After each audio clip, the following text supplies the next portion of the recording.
है ना। एक नौजवान अपनी बीवी को तलाक दे दिया। अब तलाक दिया और गुस्से में था, तलाक दे दिया। अब वो गुस्सा जब ठंडा हुआ तो नौजवान रोने लगा कि ये हमने क्या कर दिया, हम अपनी बीवी से इतनी मोहब्बत करते हैं। नौजवान परेशान हो गया कि अब कैसे होगा, तलाक तो हम दे दिए हैं। तो काजी साहब के पास पहुंचा। काजी साहब जाने ना, और अपनारा जाने ना, जो मसाइल बताते हैं काजी साहब। ओ तो काजी साहब के पास ये नौजवान जाकर कहा कि हजरत, हमने अपनी बीवी को तलाक दे दिया है। तो कहा कि फिर यहाँ क्या करने आया है? बोला नहीं, तलाक हो गई। बोला तलाक दे वो किया है, फिर बोलता हो गई, कैसे दिया? बोला कि 1 तलाक 2 तलाक 3 तलाक। तो काजी साहब बोला जो हो गया, जो भग तलाक हो गई। बोला हजरत कोई रास्ता निकालिए। बोला कोई रास्ता नहीं है, 80 की स्पीड से भागो। बोला हजरत आप काजी हैं, कोई रास्ता निकालिए। बोला बाबू कोई रास्ता नहीं है।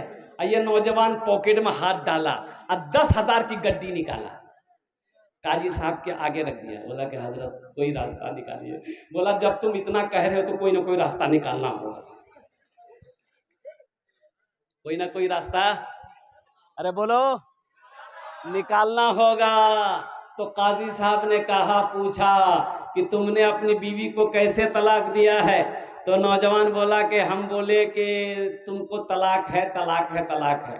तो काजी साहब बोले कि ओ, तो इसका मतलब ये है कि तुम छोटी काफ से तलाक दिया। तलाक दरअसल में लफ्ज तलाक जो है ये अरबी लफ्ज है, तलाक तलाक तलाक। तुम कुत्ते वाली काफ से तलाक दिया हो, तुम्हारी बीवी को तलाक नहीं दी, जो मजा मार। लड़का खुश हो गया, मसले हो गया। है दरअसल बात यह है कि हमारा बच्चा सब जो है ना बैठ क्यों नहीं पाता है, इसकी वजह है। इसकी वजह यह है कि जो पैंट ये पहना है ना, इसका नाम है जींस पैंट। ये इतनी टाइट पैंट है कि इसको पहन के वो सही से बैठ ही नहीं सकता। एक वो पैंट और निकला अभी जिनसे में, फटल का पैंट। अब इधर है कि नहीं है? अरे बोलो ना भाई। एक नौजवान को देखे कि यहां भी पैंट फटी थी, यहां भी फटी, यहां भी फटी, अब पीछे वो फटल था। तो हमने समझा कि शायद ये बच्चा गरीब घर से है, कपड़ा नहीं है इसके पास में। तो हम उसको 500 रुपया दिए, बोला कि बेटा इधर आओ, ये 500 रुपया लो, कपड़ा खरीद लेना। तो पीछे हटा, बोला का हम भिखारी हैं का? हम बोले रे भिखारी तो पैंट जो फटल का छोड़े। बोले वो पैंट ये तो फैशन है। आग लगे ऐसी फैशन पे। कुर्बान जाओ नौजवानों, मेरे बच्चों, दीन से जुड़ो, कुरान से जुड़ जाओ। कुरान कहता है वलिबासु तक़वा, तक़वे वाले लिबास को पहनो। ऐसे लिबास ना पहनो जिससे कि नमाज में परेशानी हो, नमाज पढ़ने में परेशानी हो, बैठने में परेशानी हो और शर्मिंदगी उठानी पड़े। इसलिए लिबास वो पहनो जो आराम भी दे और लोग देखे तो उसे अच्छा भी लगे। तो इंशाअल्लाह इस पर रोशनी डालेंगे। आपकी इजाजत हो तो हम्द बारी ताला के चंद अशार सुना दूं। गुनाहों पे हूँ शर्मिंदा, इलाही दरगुजर कर दे।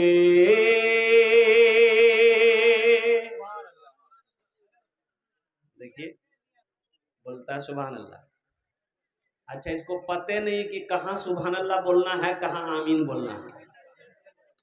अरे सर में दर्द है तो टेबलेट ना खाएगा कि गर्दने काट के फेंक देगा? झमेले खत्म भै गए। आमीन बोलना है। ए बेटा बैठना। ये देखिए ऐसे बैठा, ये पैंट पहन के देखिए, बच्चा नहीं बैठ पा रहा। हम बोले ना आपको, ये बैठ ही नहीं पाएगा सही से, मजबूरी है। अगर यही बच्चा को पेशाब लग जाए तो मुसलमान का बच्चा है, खड़े होकर तो पेशाब नहीं कर सकता है, जींस टाइट पहना है, फिटिंग टाइट है, तो पेशाब चैन खोलेगा, पेशाब करने बैठेगा तो पूरा तो नहीं बैठ पाता है, यहीं तक आ जाएगा। पता चला आधा पेशाब जमीन पर, आधा पेशाब जब खड़ा हुआ चैन लगाया, आधा पेशाब पैंट में। बोलो पाक रहेगा वो? अरे बोलो पाक रहेगा? ऐसी पैंट क्या पहनते हो भाई? फिर ऐसे लिबास हम क्यों पहनेंगे? फिर ऐसा कपड़ा हम क्यों पहनेंगे? लिबास वो पहनो जो आराम दे, लिबास वो पहनो जो लोगों को, दूसरों को भी अच्छा लगे। पहनना माना नहीं, पहनो, लेकिन कम से कम ढीली ढाली हो भाई, इतनी भी टाइट फिटिंग ना हो कि जिस्म को तकलीफ हो। हम नमाज सजदे में जाएं। अच्छा देखिएगा, कुर्बान जाइए, बखुदा कहता हूं, मिंबर रसूल पर बोल रहा हूं, मैं इमाम हूं। अब बताओ आपको कि ये लखनऊ गया था प्रोग्राम में, अब जुमे के दिन नमाज पढ़ने मस्जिद पहुंचे, अब जहां जगह मिली बैठ गए। मेरे आगे 2-4 लड़के वो जींस वाले थे आगे सफ में, जमात खड़ी हुई जुमे की, रुकू गए, रुकू से जब उठे, वो पैंट वाला लड़का जब सजदे में गया, आधा मैदान साफ था। बताओ, पीछे वाले की भी नमाज खराब। अरे ये पैंट ढील जाती है ना, अब तुम लोगों को तो पता होगा। इसलिए मेरे बच्चों, ऐसा लिबास मत पहनो जो जिस्म को तकलीफ दे, जो शर्म लगे, दूसरों को भी शर्म हो, तुम्हें भी शर्म हो। कुरान ने कहा लिबास तकवा, तकवे वाली लिबास पहनो। गुनाहों पे हूँ शर्मिंदा, इलाही दरगुजर कर दे। आमीन बोले अल्हम्दुलिल्लाह। गुनाहों पे हूँ शर्मिंदा, इलाही दरगुजर कर दे। बड़ा मुजरिम हूँ मैं तेरा, इलाही दरगुजर कर दे। खता कोई नहीं छोड़ी, कभी सिया नहीं छोड़ा, बस अब करता हूँ मैं तौबा, इलाही दरगुजर कर दे। बस अब करता हूँ मैं तौबा, इलाही दरगुजर कर दे। खिलौना हाथ का पुने बना रखा है शैतान ने, बना ले अपना तू बंदा, इलाही दरगुजर कर दे। बना ले अपना तू बंदा, इलाही दरगुजर कर दे। आमीन बोले अल्हम्दुलिल्लाह। तेरे देने से मौला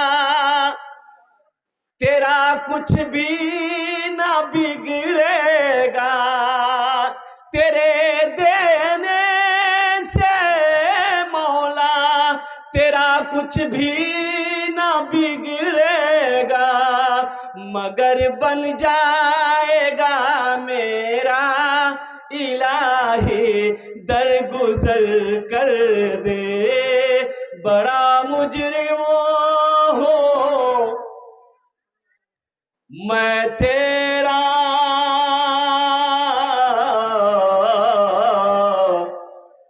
इलाही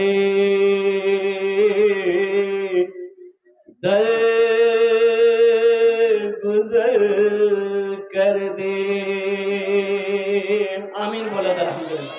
बड़ी तेजी के साथ वक्त गुजरता चला जा रहा है। मैं कुर्बान जाऊं अल्लाह अकबर कबीरा कि मुझे जो दावत मिली थी वो 6 नवंबर की दावत मिली। कौन नवंबर? 6 नवंबर को शेख तहूर साहब, शेख सऊद साहब अल्हम्दुलिल्लाह 6 तारीख की दावत दिए और तकरीर करने मिला है 7 तारीख को कि आज को तो तारीख 7। अल्हम्दुलिल्लाह अल्हम्दुलिल्लाह सुम्मा अल्हम्दुलिल्लाह। लेकिन रात 12 बज गए, लेकिन हमारा ये नौजवान जो है इनके माथे में शिकन तक नहीं। कुर्बान जाई, ये देखिए छोटा छोटा बच्चा को देखिए जिनकी उम्रें 4 साल 5 साल 6 साल है।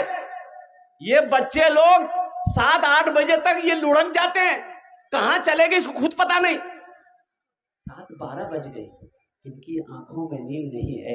ये अल्लाह से मोहब्बत की सबूत है। कुर्बान जाओ नौजवानों, तुम अपनी मर्जी से जलसे में नहीं आए हो, अल्लाह ने तुम्हें बुलाया। मैं रब की बारगाह में दुआ करता हूं कि या अल्लाह हमारे आने को, बैठने को, सुनने को, हम इस गुनहगार के बोलने को मौला तू अपनी बारगाह में कबूल फरमा ले। आमीन बोले अल्हम्दुलिल्लाह। बड़ी तेजी के साथ 1 घंटे में बात मुकम्मल हो जाएगी। देखिए रात 12 बजने के बाद लोग तकरीर सुनते नहीं हैं, तकरीर खाते हैं। आप बोलिएगा वो खा के उलट जाए। साइंस कहती है कि एक आदमी का बैठने का क्षमता, पावर, कुव्वत, कैपेसिटी 3 से 3.5 घंटा है। वो आदमी 3 घंटा सही सलामत बैठ सकता है। 3 घंटे के बाद वो आदमी चाहेगा थोड़ा खड़े हो जाते, थोड़ा कुछ खा लेते, थोड़ा कुछ पी लेते, कमर सीधी कर लेते, लेकिन बाद नमाज ऐशा से मुसलसल आप बैठे हुए हैं। आपके जज्बे को मैं सलाम करता हूं, आपके जज्बे को, आपके हौसले को मैं सलाम करता हूं। अल्लाह इसका अजर यहां भी दे, आखिरत में भी दे। आमीन बोले अल्हम्दुलिल्लाह। बहुत सारे बच्चे, अच्छा देखिएगा, हे बैठ जा बेटा, बैठ जा। अल्हम्दुलिल्लाह सुम्मा अल्हम्दुलिल्लाह। बहुत सारे बच्चे हमारे यहाँ पर बैठे हुए हैं। अच्छा देखा क्या, हम अपने नौजवानों से खिताब करना चाहते हैं। देखिए लड़कों का मदरसा तो बहुत है अल्हम्दुलिल्लाह, होना भी चाहिए, बल्कि हर मोहल्ले में, हर बस्ती में कम से कम 2 से 3 मदरसे होने चाहिए, मकतब होने चाहिए, मदरसे होना चाहिए। उसमें से हमारी बेटियों का भी मदरसा होना चाहिए, हमारी बच्चियों का भी मदरसा होना चाहिए। इसलिए एक बात याद रखो, अगर एक बेटा है एक बेटी है, हमारे पास दोनों को पढ़ाने के लिए पैसा नहीं है, एक ही बच्चा को हम पढ़ा सकते उतना पैसा है, तो बेटा को पढ़ाओगे कि बेटी को पढ़ाओगे? किसको पढ़ाओगे बोलो भाई? हाँ क्या है, बोलो क्या है? तो इसलिए बेटी को पढ़ाएंगे। बेटा पढ़ेगा, अकेला बेटा पढ़ेगा, एक फर्द पढ़ेगा। बेटी पढ़ेगी, पूरा खानदान पढ़ेगा।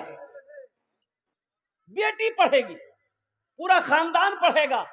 ओहो, बहुत सारे लोग बेटी की पैदाइश होना भी गवारा नहीं करते। और कुर्बान जाए, एक आदमी ने कहा कि हजरत दुआ कर दी, ये पूर्णिया जा रहे हैं, बीवी को लेके डिलीवरी है। हमने कहा कि बहुत अच्छा, और जैसा होगा फोन करना हमको। बोला कि हजरत जैसा होगा नहीं बोलिए, दुआ कर दिए मुन्ना हो जाए, जो अल्लाह ना देगा। जो हॉस्पिटल गया, बेटी हुई, अच्छा फोन आया नहीं, मैं बड़ा फिक्रमंद हो गया कि भाई आखिर हुआ कि अल्लाह का बंदा फोन किए, फोन हम कर रहे उठा नहीं रहा, कम से कम 10 बार फोन किए तब उठाया। तो हमने कहा अल्लाह का बंदा खैरियत है? बोले क्या हुआ, कुछ हुआ? बोला हजरत क्या होगा, वही बेटी। मैंने कहा ऐसा काहे बोल रहा है? अरे तुम्हें तो खुश होना चाहिए, अल्लाह ने तेरे घर में बरकत पैदा की है। बेटी बरकत है, बेटी रहमत भी है, बेटा नेमत है, कुर्बान जाओ, लेकिन बेटी बरकत है, बेटी रहमत है, बेटी नेमत है, कुर्बान जाओ। अरब में सबसे पहली आवाज जो गूंजी वो इमामुल अंबिया जनाब मोहम्मद रसूलुल्लाह सल्लल्लाहु अलैहि वसल्लम की आवाज गूंजी थी कि अरब वालों सुनो, तुम बेटियों को कत्ल करते हो, मारते हो, जिंदा दफन करते हो। ये मेरी बेटी फातिमा है, देखो ये मेरे जिगर का टुकड़ा है, ये मेरी बेटी फातिमा। अरे बोलो भाई, बोलो ना, जिगर का टुकड़ा है, ये मेरी बेटी फातिमा मेरे जिगर का टुकड़ा है। तुम बेटी को पसंद नहीं करते ना, तुम बेटी को जिंदा दफन करते हो, तुम बेटी को मार डालते हो, तुम बेटी को कत्ल कर देते हो। लेकिन मुसलमान मक्का वालों सुनो, ये मेरी बेटी फातिमा है ना, ये मेरे जिगर का टुकड़ा है। पहली आवाज मक्के में गूंजी सरवरे कायनात जनाब मोहम्मद रसूलुल्लाह सल्लल्लाहु तआला अलैहि वसल्लम की। इसलिए नौजवानों, जब बेटी पैदा घर में हो तो खुश हो, ऐसा नहीं सर माथा नहीं लटकाना है, सर नहीं झुकाना है। अल्लाह अकबर कबीरा। अच्छा एक बात याद रखो, जितनी मोहब्बत बेटी अपने माँ बाप से करती है उतनी मोहब्बत बेटा अपने माँ बाप से कर ही नहीं सकता है। बोलो सही है कि गलत है, बोल के दिखाओ। यहां तो हमारा बच्चा को बाले संभाला नहीं जाता, तो माँ बाप को क्या संभालेगा? बाल नहीं संभाल पाता हमारा बच्चा। एक एक नौजवान को देखिएगा, हे हां तक बाल, अच्छा स्टाइल से ऐसे झटका मारेगा। बोलो बात सही कि गलत है? बोलो। ऐसे झटका मारेगा पीछे और झुकेगा तो फिर आंख बंद। खड़गपुर जा रहे थे जलसे में, इसी ईद में, ईद के दिन से ही मेरा प्रोग्राम शुरू था। एक चाय की दुकान पे ड्राइवर को बोले भाई गाड़ी रोको, चाय पियेंगे। अब वो चाय पीने के लिए गए, जगह 2-3 गो मोटरसाइकिल आई और 4-5-6 नौजवान, सब बच्चा, सब ईद का वो कुर्ता पैजामा पहना हुआ था सब। अब कुर्बान जाइए, हाँ, उसमें से एक लड़का को देखे कि ना यहाँ बाल था ना यहाँ बाल था, बीचे बीच बाल था। हम देख के हैरत में पड़ गए कि या अल्लाह, ये मुसलमान का बच्चा है लेकिन ये बाल ये हो। तो उसको बोला है वो इधर आओ, तुम्हारा नाम क्या है? तो उसका नाम याद हमको, उन्होंने कहा कि मेरा नाम आबिद है। हमने कहा वाह, नाम तो बहुत अच्छा बेटा, लेकिन ये तुम्हारे बाल क्या हो गए? इधर वाला बाल की बिलो रे? बोला कुछ हुआ नहीं है, ये कटिंग है। तो हम बोले ये कौन कटिंग चो रहे? बोले मुर्गा कटिंग चाहिए। अल्लाह कुरान में कहता है लक़द खलक़नल इंसाना फी अहसने तक़वीम। कुर्बान जाओ कि मैंने सबसे ज्यादा खूबसूरत इंसान को बनाया है। अल्लाह कहता है तुम खूबसूरत हो, तुम बेहतर हो, तुम अच्छा हो, आइए मुर्गा बनने चला है। इंशाल्लाह इससे बचोगे। अरे बोलो बचोगे मेरे बच्चों। देखो एक बात याद रखो, जिस कौम का, इसलिए मेरे बच्चों, मेरे नौजवानों, मेरा ये पैगाम लेते जाओ कि सुबह का भूला रात को, शाम को जब घर लौट आए उसे भूला नहीं कहते। ख्वाबे गफलत में जी रहे थे, सो रहे थे, अब तो जग जाओ, अब तो उठो, अब तो मस्जिदों को आबाद करो, नमाजों की पाबंदी करो। नमाज किसी भी हालत में माफ नहीं है। हशर के मैदान में सबसे पहले पूछ नमाज की होगी।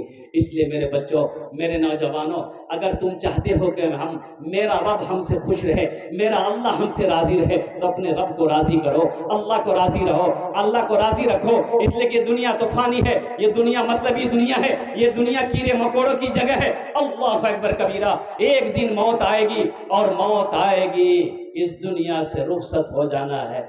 जगह दिल लगाने कि ये दुनिया नहीं है, जगह दिल लगाने कि ये दुनिया नहीं है, ये इबरत की जा है, तमाशा नहीं है। जगह दिल लगाने कि ये दुनिया नहीं है, ये इबरत की जा है, तमाशा नहीं है। जगह दिल लगाने की ये दुनिया नहीं है, ये इबरत की जा है, तमाशा नहीं है। खुशी की जगह है, दुनिया नहीं है, खुशी की जगह है, दुनिया नहीं है।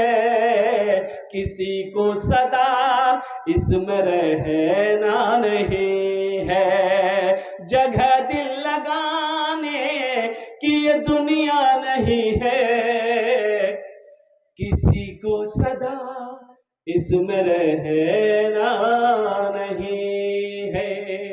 अच्छा, एक बात याद रखो, बहुत सारे नौजवान सोचते हैं अभी दाढ़ी रखने की जरूरत नहीं है, अभी नमाज पढ़ने की जरूरत नहीं है, इसलिए अभी तो हम जवान हैं, मौत तो आ ही नहीं सकती है। मौत आएगी, बुढ़वा लोग मरेगा, खाली बुढ़वे लोग मरेगा। अच्छा देखिएगा, ये तो मेरे रब का करम है